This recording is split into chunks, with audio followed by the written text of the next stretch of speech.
Olá, os Estados Unidos têm novos líderes. Joe Biden e Kamala Harris tomam posse num 20 de janeiro histórico, mas diferente. As tradições mantidas e as quebradas numa cerimônia de posse marcada pela pandemia e pelas preocupações com a segurança. E você também vai conhecer a brasileira que foi mentora da poeta Amanda Gorman, que roubou a cena no evento. Já nos primeiros dias, o presidente assinou uma série de decretos para retomar compromissos dos Estados Unidos com o combate à pandemia, o fim do aquecimento global e a recuperação econômica. E mais. O novo governo enviou ao Congresso a tão esperada proposta de reforma imigratória. E ela inclui um caminho para a cidadania de 8 anos para quem está em situação irregular no país. E essa primeira semana de governo Biden deve chegar com muitas novidades. Eu explico por que os 100 primeiros dias são tão importantes. E claro, também vamos falar da pandemia. A ONU quer que a população migrante seja incluída na imunização. Nos Estados Unidos já são mais de 400 mil vítimas da Covid. A partir dessa semana vai ser preciso um teste negativo para entrar no país. E a imunização vira uma corrida contra o relógio. Vamos falar sobre como está se desenrolando a campanha de vacinação nos Estados Unidos. Já são mais de 15 milhões de pessoas vacinadas e mais de 2 milhões de pessoas com as 2 doses. E ainda, os perdões concedidos por Donald Trump no último dia na presidência e o Talentos da Comunidade vai até Orlando. O American News está no ar.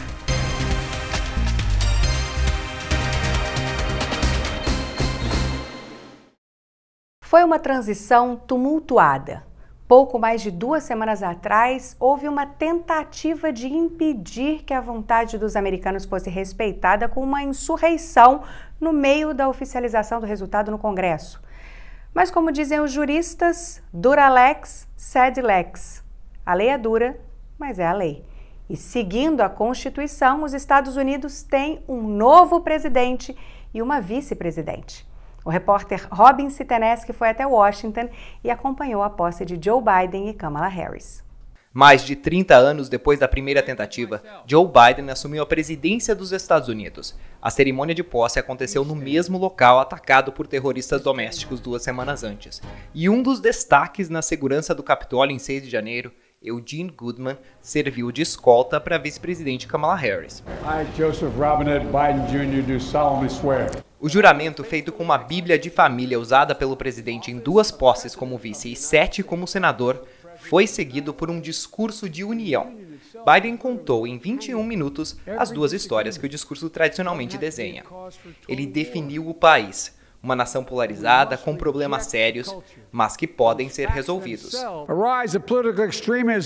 O aumento do extremismo político, da supremacia branca e do terrorismo doméstico são desafios que devemos enfrentar e que vamos superar. E Biden se definiu como um homem com empatia, que usa linguagem simples e que sabe que a vida pode nos trapacear.